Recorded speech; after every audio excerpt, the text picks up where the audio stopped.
me interrumpen si es que hay alguna pregunta. Vamos hoy día a hablar un poco sobre lo que es lupus eritematoso sistémico pediátrico. Mm, no sé si en sus clases de medicina interna ya han visto este capítulo, pero en todo caso aquí vamos a hablar de las particularidades de esta enfermedad en la edad pediátrica. En cuanto a la epidemiología, vamos a decir que tiene una incidencia en realidad bastante baja, ¿no? 0.3 a 0.9 casos por cada 100.000 niños por año. No es obviamente una enfermedad muy frecuente de observar, ¿no? Sin embargo, si ya vemos, ampliamos un poco la edad y vemos la prevalencia en menores de 19 años, esta va a ser más variable, ¿no? Desde 6 a 19 casos por cada 100.000 niños. Eh, la prevalencia se refiere al número de casos acumulados, ¿no? Mientras que la incidencia se refiere al número de casos nuevos por año. Lo que se ha observado es que hay una predilección de la enfermedad por algunas etnias, ¿no? Principalmente los latinos, negros y asiáticos, enferman por esta enfermedad con más frecuencia que la raza blanca. Y esto tiene su explicación digamos, en la base genética que tiene esta entidad. El ratio hombre-mujer fíjense las diferencias, cuando se presentan los casos antes de la pubertad, por cada hombre enfermo hay 3 mujeres enfermas, mientras que si evaluamos a los casos que se originan después de la pubertad, veremos que por cada hombre enfermo hay 9 mujeres enfermas. Entonces, obviamente, esta enfermedad tiene una predilección por el sexo femenino y esto también tiene que ver pues, con los genes y con las hormonas femeninas, ¿no? Del 100% de los casos, el 20% se diagnostican antes de los 20 años. Es decir, como les decía hace un rato, esta enfermedad es más frecuente en mujeres que están en edad adulta. Disculpe, En la doctor, adultez, se ha sí, quedado en la primera diapo.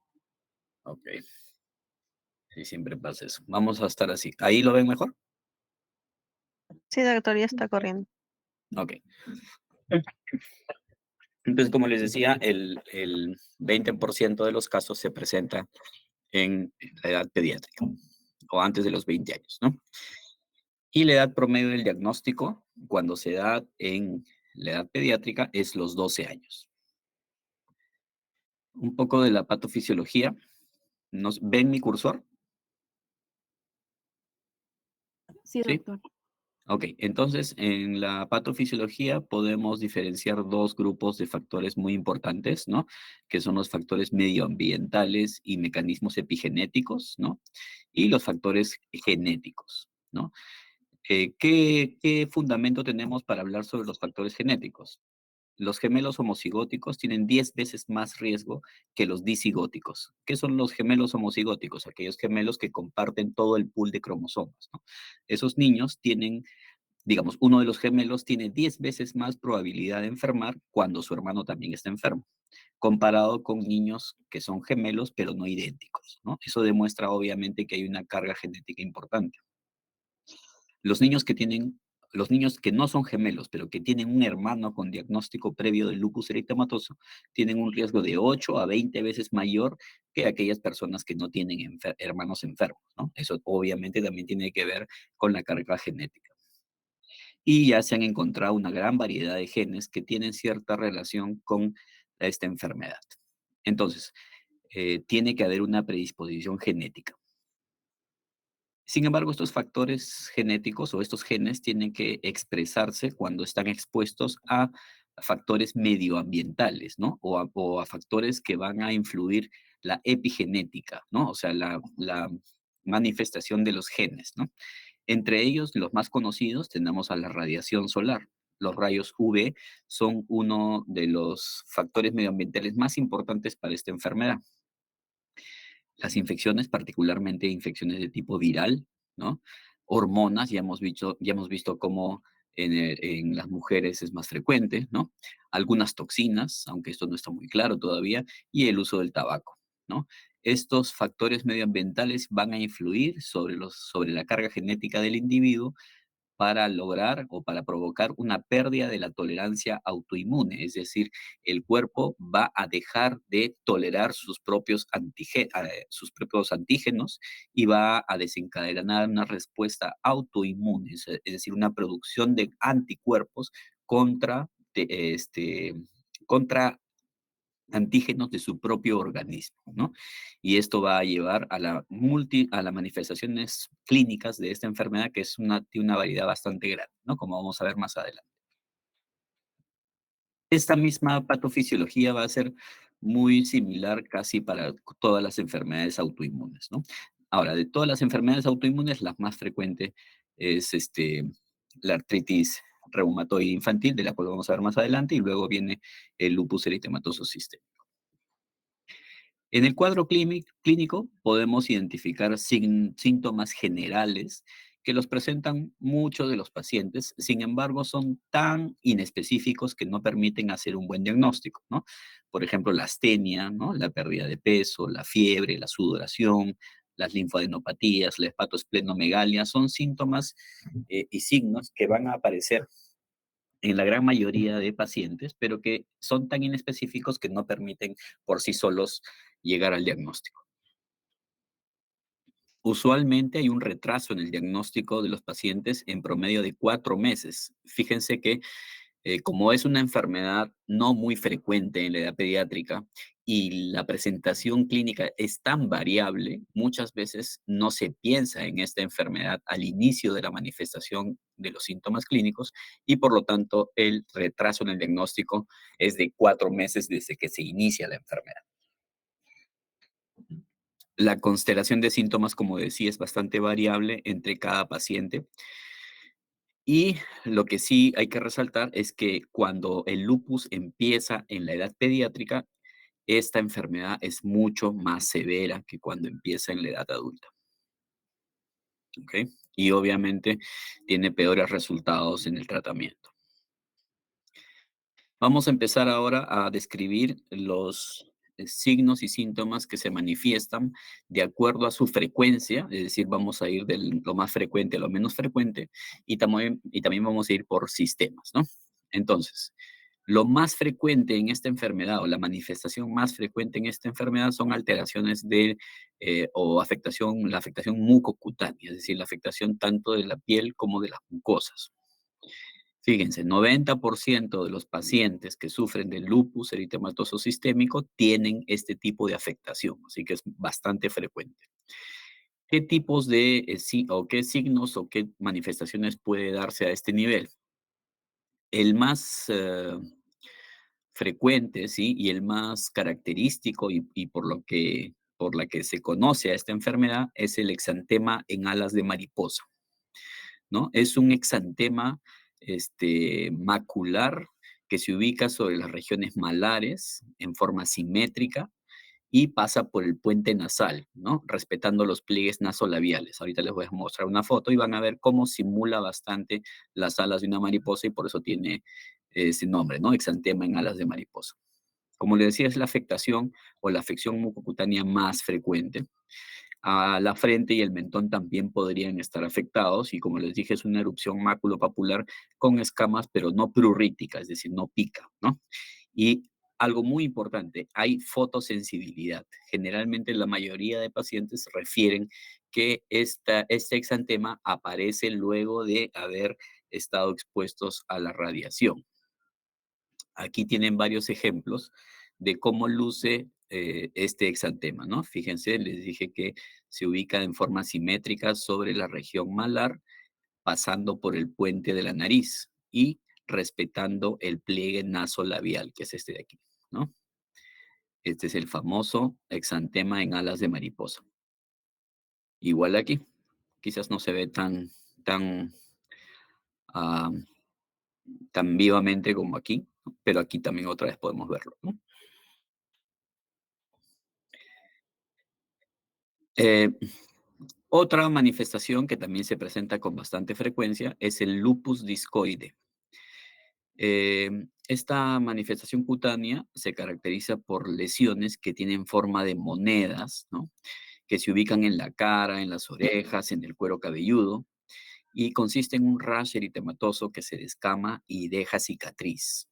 El centro suele ser inactivo, es decir, tiene una zona de hipopigmentación, mientras que los bordes de la lesión son activas, es decir, están hiperpigmentados, están hiperémicos, ¿no? Esta lesión sana espontáneamente con cicatrices o dejando zonas alopécicas cuando ocurre en la zona del cuero cabelludo o en la zona de las cejas, ¿no? Inclusive puede ser la forma de presentación de la enfermedad.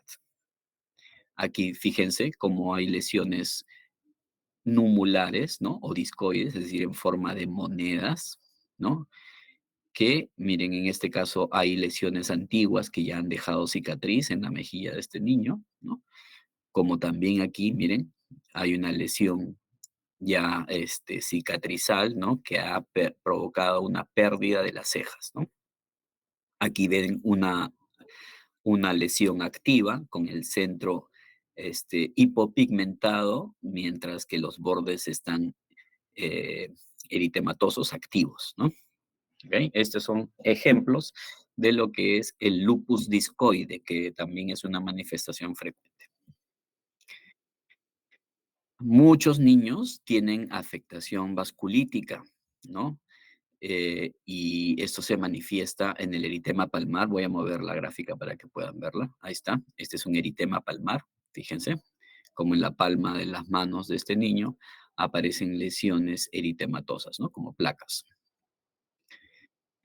Puede haber nódulos dolorosos, púrpura, ulceraciones en los dedos y ulceraciones en el paladar, ¿no? Es muy frecuente también que estos niños que tienen, este es el mismo caso anterior, ¿no? Niños que ven con lesiones discoides también presenten lesiones erosivas en el paladar y en los labios. Algunos de los niños o de los pacientes presentan el llamado fenómeno de Raynaud. El fenómeno de Raynaud consiste en que los dedos de las manos y de los pies cambian su coloración cuando son expuestos a cambios de temperatura, ¿no? Principalmente cuando son expuestos al frío. Se presenta en tres fases, ¿no? La fase pálida, miren cómo se palidecen los deditos, ¿no? Del niño, y esto tiene que ver con un vasoespasmo en las arterias que alimentan estas extremidades. Luego ocurre una fase de cianosis, ¿no? Debido al acúmulo de CO2 en la extremidad que dejó de ser alimentada por el vaso sanguíneo que está espasmado. Y luego, cuando se resuelve el vasoespasmo, ocurre un episodio de rubor o hiperemia, ¿no?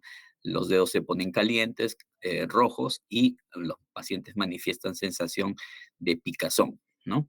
Este es el fenómeno de Raynaud que se presenta en muchas de las enfermedades autoinmunes, no solamente en el lupus, ¿no? Y cuando se presenta en forma aislada se llama enfermedad de Raynaud también. Dentro de las otras afectaciones de tipo mucocutáneo que se pueden presentar, tenemos el lívido reticularis, que es esto de aquí. Este es el lívido reticularis, que es como una reacción en forma de malla, ¿no? Que se presenta en la piel, que semeja un poco lo que se llama la piel marmórea, ¿no? Podemos encontrar también eritema periunguial, fíjense, mire cómo aparecen lesiones en las lesiones en las zonas flexoras de los dedos y también alrededor de las uñas, ¿no? Y puede encontrarse también zonas de alopecia, ¿no? Alopecia cicatrizal en el cuero cabelludo. También puede ocurrir esto.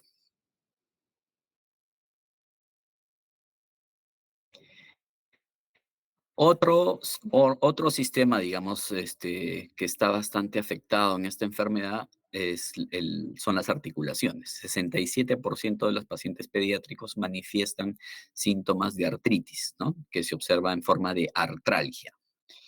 Esta artralgia o esta artritis en el lupus tiene algunas características para diferenciarla de otras enfermedades autoinmunes, ¿no? Usualmente es simétrica, o sea, afecta a ambas extremidades. Es no erosiva, es decir, no produce erosiones en las zonas articulares. Más frecuentemente afecta rodillas, muñecas, tobillos y dedos. Se presenta con dolor, tumefacción y derrame de líquido sinovial y es frecuente también, como igual para otras enfermedades autoinmunes, la rigidez matutina. Además de la artritis, podría presentarse miositis, o sea, inflamación de los músculos que se va a manifestar con dolor, ¿no? Y tenosinovitis, o sea, inflamación de los ligamentos, ¿no?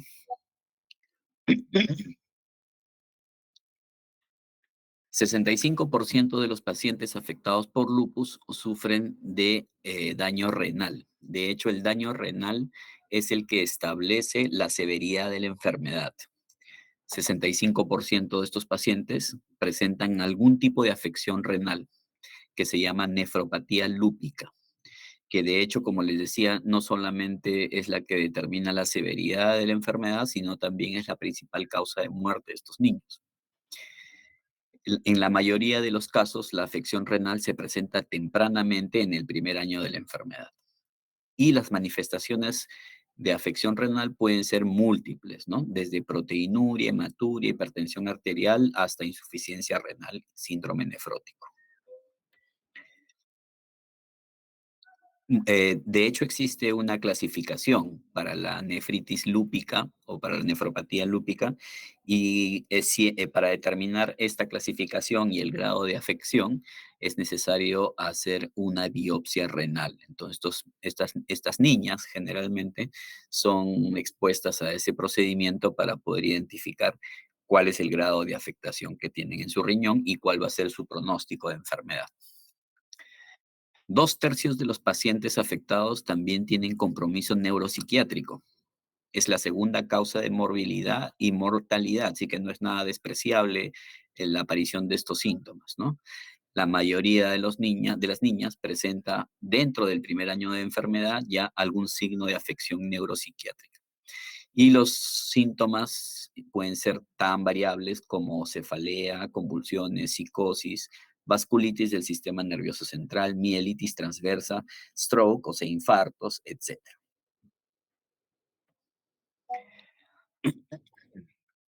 60% de los pacientes van a tener algún tipo de afección hematológica. Generalmente observamos anemia hemolítica autoinmune con la presencia de una prueba de CUMS positiva. Podemos encontrar también anemia normocítica de las enfermedades crónicas, leucopenia, linfopenia, trombocitopenia e inclusive el síndrome de Evans, que es trombocitopenia idiopática más anemia hemolítica, que después en el transcurso de los años van a desarrollar lupus eritematoso sistémico. También como manifestación hematológica se puede presentar el llamado síndrome antifosfolipídico, ¿no? Que se manifiesta por trombocitopenia, trombosis venosa profunda, stroke, o sea, infartos cerebrales, abortos recurrentes, necrosis avascular de la cabeza del fémur, corea, ya saben ustedes que es una afección del sistema nervioso central, de los núcleos basales que tienen que ver con la coordinación del movimiento, la presencia del anticoagulante lúpico, anticuerpos anticardiolipina, antifosfolípidos, un tiempo de tromboplastina activada prolongada y estos pacientes tienen alto riesgo de trombosis y muchas veces también fallecen por esta causa cuando no es identificada tempranamente. En cuanto a la afectación pulmonar, pueden presentarse pleuritis con o sin derrame pleural, neumonitis, hemorragia pulmonar, ¿no? Hipertensión pulmonar también. Desde el punto de vista cardiovascular, podemos observar la presencia de pericarditis, derrame pericárdico, miocarditis, endocarditis de Lippmann-Sachs, que es una endocarditis donde se observan vegetaciones, pero con hemocultivos negativos, endocarditis bacteriana y ateroesclerosis prematura. 1/3 de los pacientes van a presentar afectación gastrointestinal y se puede presentar como enteritis, pancreatitis, hepatitis, asplenia funcional y peritonitis aséptica. Entonces, como ven, hay una gran variedad de síntomas que se manifiestan en esta enfermedad y generalmente no es que se manifiestan todos estos síntomas juntos, ¿no? Sino que van progresando en la medida en que va pasando el tiempo. Y como son signos como no son signos patognomónicos, es decir, no son signos que ayuden a identificar tempranamente la enfermedad, por eso les decía que suele pasar bastante tiempo desde que el paciente es comenzado a ser o es estudiado hasta llegar al diagnóstico definitivo. En el diagnóstico de la enfermedad es muy importante el uso de laboratorio, ¿no?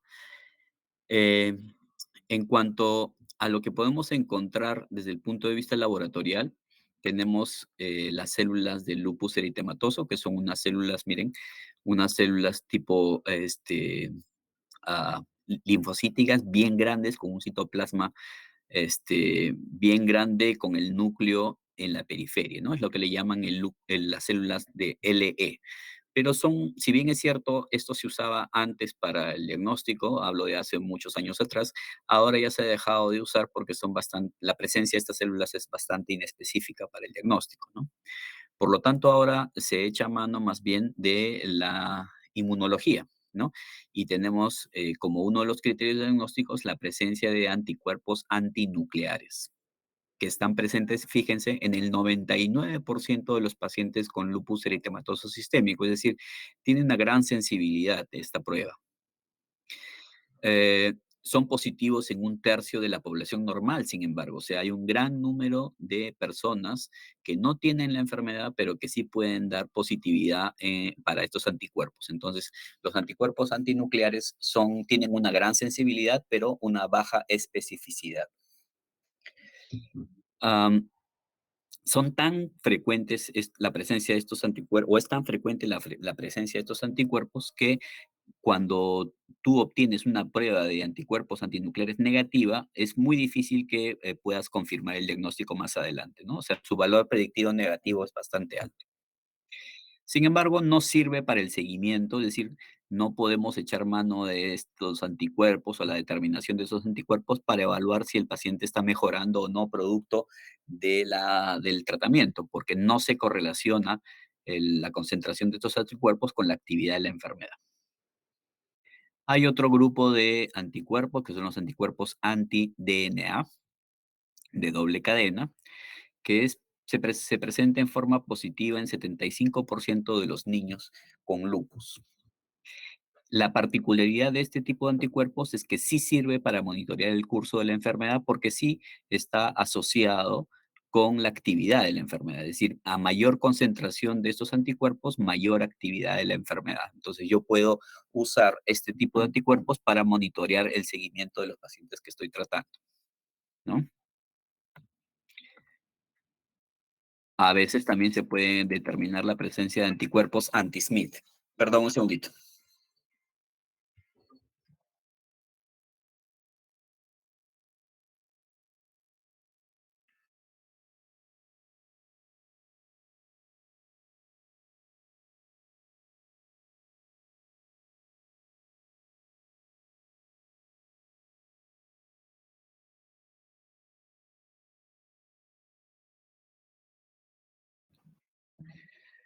Ok, sigamos. Y bueno, hay otros anticuerpos que están descritos aquí. Aquí hay una serie de criterios diagnósticos del Colegio Americano de Reumatología que se publicó en 1983 y se ha actualizado en 1994. Son 11 criterios y son suficientes 4 para determinar el diagnóstico, ¿no? Y los criterios son el exantema malar, que ya habíamos hablado, el exantema discoide, la fotosensibilidad, la presencia de úlceras orales, artritis, serositis, la afectación renal, afectación neurológica, afectación hematológica, afectación inmunológica y la presencia de anticuerpos positivos, ¿no? Entonces, 4 de estos 11 criterios hacen el diagnóstico. Se han sugerido otro tipo de criterios por otra sociedad. Sin embargo, si bien es cierto, son mucho más específicos, ustedes pueden buscarlos aquí en esta página, o en este enlace, mejor dicho. Digamos, su uso es un poco más engorroso y entonces a pesar de que tienen una mejor especificidad, la mayoría de médicos seguimos usando estos criterios para el diagnóstico de la enfermedad. El tratamiento consiste en el uso de corticoides, ¿no? Que es el pilar fundamental del tratamiento, siempre titulando la dosis. También podemos echar mano de inmunosupresores como el metotrexato, la azatioprina, el micofenolato y la ciclofosfamida, principalmente en aquellos niños que tienen los casos graves de nefritis lúpica. Podemos usar también antipalúdicos, o sea, medicamentos antimalaria como la hidroxicloroquina, la cloroquina y algunos agentes biológicos como algunos anticuerpos monoclonales como belimumab y rituximab, ¿no? Obviamente el tratamiento es complejo, no lo hace el pediatra ni el médico general. Este tratamiento lo hace obviamente el reumatólogo pediatra y en coordinación con el nefrólogo y con el dermatólogo y con otras especialidades, ¿no? Existe la particularidad del lupus eritematoso sistémico neonatal, que es una entidad que se manifiesta en aquellos niños o en aquellos recién nacidos, hijos de madres con lupus eritematoso sistémico, y se debe al paso de los anticuerpos maternos a través de la placenta hacia el bebé. Obviamente, principalmente anticuerpos de tipo anti-LA y anti-RO. Estos anticuerpos van a durar varias semanas en el cuerpo del bebé y van a provocar una serie de síntomas muy parecidos a los que tiene la madre, ¿no? Lo bueno de esta entidad es que es transitoria, es decir, dura el tiempo que duren activos los anticuerpos en el cuerpo del bebé. Pueden haber manifestaciones como bloqueo cardíaco congénito, manifestaciones cutáneas, elevación de enzimas hepáticas, neumonitis, anemia aplásica y leucopenia. El cuadro, como les decía, suele desaparecer al sexto mes, que es cuando desaparecen los anticuerpos maternos del bebé. Muchachos, se supone que tendríamos que conversar también sobre sobre artritis reumatoide idiopática juvenil, pero me están llamando a una cesárea. Así que voy a dejar aquí la clase y esto se los voy a pasar con la delegada para que lo puedan revisar ustedes mismos. Aquí atrás, acá hay bastante literatura a la que pueden echar mano para dar una lectura adicional. Y en el examen, o para el examen, voy a incluir solamente preguntas de lupus eritematoso sistémico. ¿Está bien? No sé si alguien Ok, tiene alguna doctor. pregunta.